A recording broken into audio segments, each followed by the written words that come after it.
حضرت عبداللہ بن عمر رضی اللہ عنہ روایت فرماتے ہیں کہ نبی کریم صلی اللہ علیہ وسلم نے ارشاد فرمایا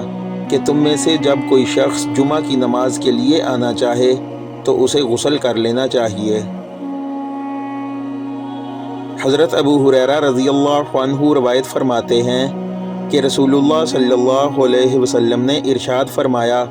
کہ جو شخص جمعہ کے دن غسل جنابت کر کے نماز پڑھنے جائے تو گویا اس نے ایک اونٹ کی قربانی دی، بشرطے کہ وہ اول وقت مسجد میں پہنچا، اور اگر وہ بعد میں گیا تو گویا ایک گائے کی قربانی دی، اور جو تیسرے نمبر پر گیا تو گویا اس نے ایک سینگ والے مینڈھے کی قربانی دی، اور جو کوئی چوتھے نمبر پر گیا